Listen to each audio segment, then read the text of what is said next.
Hi, my name is Kathy Jaskolski, and for the last 20 years, yoga has been my North Star in my life, in my relationships, and in my leadership. And today I want to share a little story about samskaras, old beliefs. And it all starts with my hair. Up until 5 years ago, most of my adult life, my hair was curly. And it was curly from a salon perm. It was my choice. And if you're like me, every once in a while when there's a big change happening in my life, the way that I integrate that change is I cut my hair or change the style of it.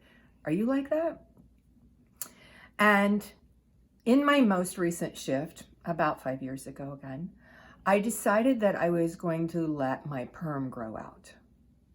Now, if you've had a salon enhancement of any type and you decide to make a change, you know what I'm talking about when there's a very distinct line between what was the curly hair and what's becoming my natural hair. As I was facing that difference, the curly and the straighter hair, I thought of a story of when I was 5 years old. And I was invited to my friend's kindergarten class. And I was so excited because we didn't have kindergarten where I lived. So my mom put my hair in pin curls that night and got out my best Sunday dress and shoes. When I got to kindergarten, I found out it was picture day. And the teacher who was responsible for making sure that everybody's hair was in place and their shirts were buttoned and whatever, came up to me right before my picture and she put her hands just on the edge of my curls and she goes, "These curls are adorable and you look absolutely beautiful." And I could just feel this smile arising that I know stayed for the picture and most of the day. That happened in the late 50s, and that was a different time.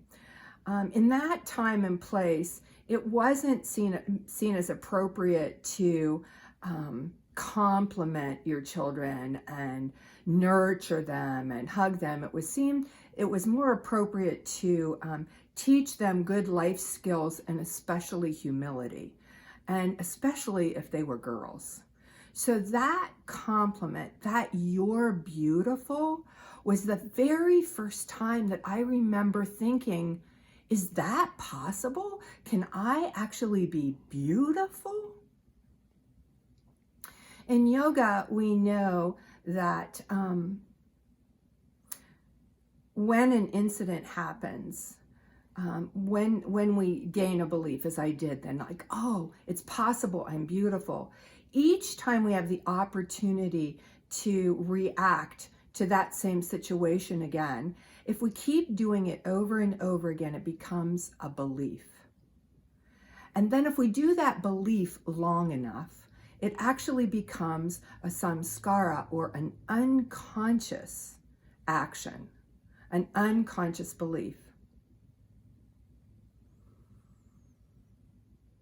Now, of course, as an adult, when I looked at that and thought, is it possible that as a child, I thought the only way I could be beautiful was to have curly hair, and that I went to the beauty salon time after time, even as other women were moving into the style of straight hair, and insisted mine has to be curly, because I thought that's the only way I could be beautiful.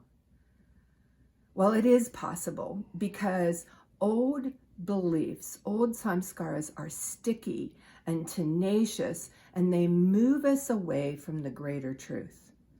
And yoga teaches us the greater truth is whether I'm tall or short, curly or straight, skinny or robust, inside I am beautiful, and that beauty is called Shri.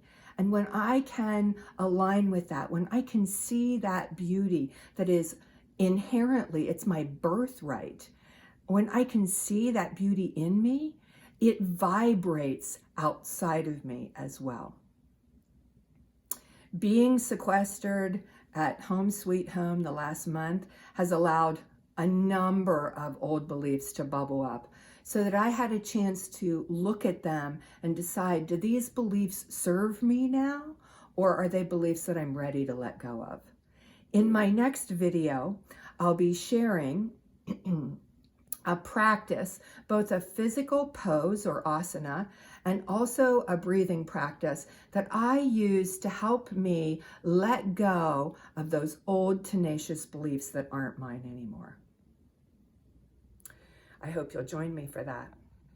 Until then, I want to express deep gratitude for all my teachers, and most especially that kindergarten teacher who in that moment, when she said I was beautiful, gave me the possibility of seeing into the truth. We are all beautiful at the core of our being.